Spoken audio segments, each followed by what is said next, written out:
Hello everyone, আমি মিতালি। আজকে ছিল বাবার শেষ দিন, আর আমার ইচ্ছে ছিল একটু বাইরে গিয়ে মন্দিরে কোথাও পুজো দিতে হবে, মানে পাতালেশ্বর যাবো। সেটা তো আর যাওয়া হলো না। আমি বাড়ির কাছেই যে মন্দিরটি আছে সেটাতেই চলে এসেছিলাম, কারণ ইচ্ছে থাকলেও যেতে পারবো না, কারণ আমার কাল থেকে ভীষণ জ্বর। আমি যেখানে আজকে আসতে পেরেছি সেটাই অনেক, মানে কাল থেকে এত পরিমাণ জ্বর যে আমার উঠে দাঁড়ানোর ক্ষমতা নেই।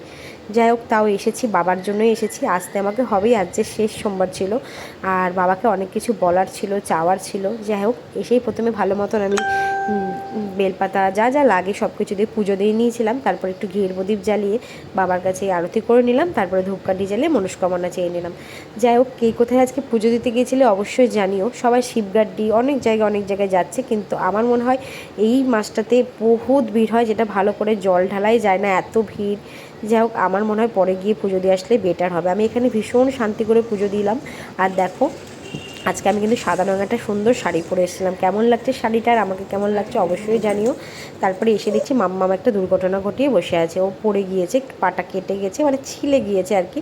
ওকে কোথাও রেখে গিয়ে শান্তি নেই। তারপরে দুপুরবেলাতে আমার আর ওর জন্য ডালিয়া বানিয়েছিলাম। ওকে খাওয়ানোর পর আমি খেতে বসেছিলাম। ও এখানে বসে খেলা করছিল।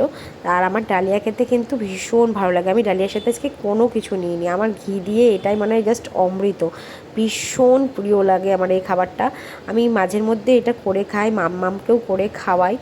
মানে কী যে বলবো, আমার দারুণই লাগে। তোমাদের কেমন লাগে অবশ্যই জানিও কিন্তু। যাই হোক, ভিডিওটি ভালো লাগলে লাইক কমেন্ট শেয়ার করে দিও। টাটা।